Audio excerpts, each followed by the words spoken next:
on the California Zephyr. After our short break, it was time to experience the most incredible views on Amtrak. This is widely considered the #1 scenic route in the country.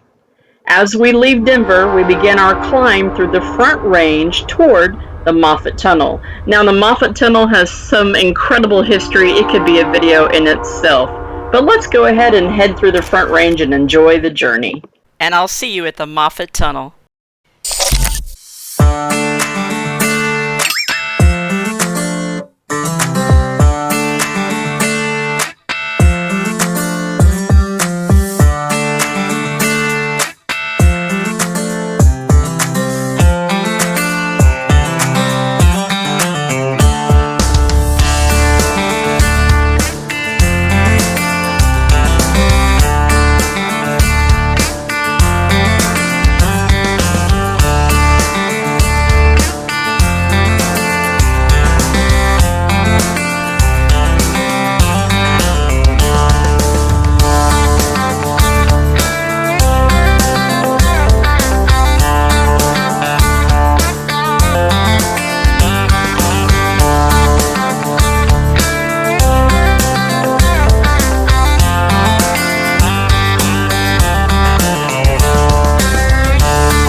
As we approached the Moffat Tunnel, the conductor brought us to a full stop.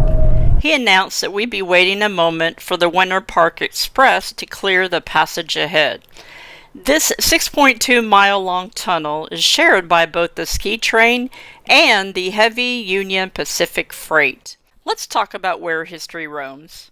The Moffat Tunnel serves as a 6-mile masterpiece of engineering that finally conquered the Continental Divide in 1928, replacing the perilous, snow-choked rails of Rawlins Pass with a reliable passage through the Rockies.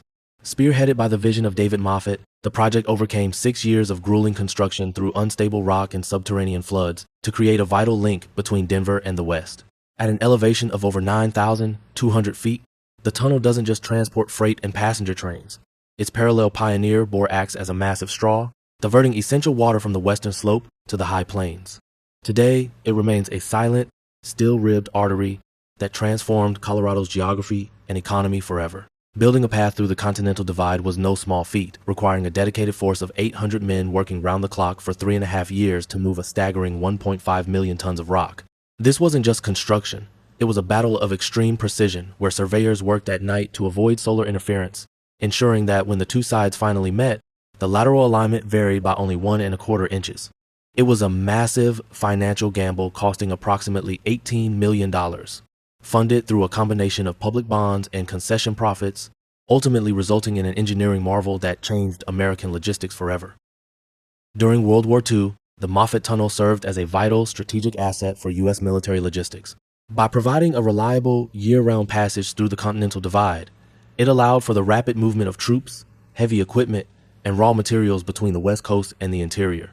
This shortcut bypassed the treacherous Rawlins Pass, eliminating delays from snow and steep grades to support massive mobilization efforts for both the Pacific and European theaters. Well, that wraps up the history of the Moffat Tunnel. For a deeper dive into the logistics and the grit it took to build the tunnel, if you're ever in the area, check out the Moffat Tunnel Railroad Museum, link in the description.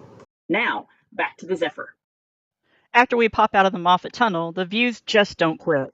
We will follow the Colorado River through the massive walls of the Gore and the Glenwood Canyons, places you can't even ever see by a car. Then the scenery pulls a total 180 as the green pines turn into the bright red rocks of the Ruby Canyon. From there, it's a beautiful run through the Utah desert and over to the Wasatch Range before we finally roll into the Salt Lake City. Up next, so be sure to follow our journey on the Zephyr for more of those breathtaking canyon experiences to come.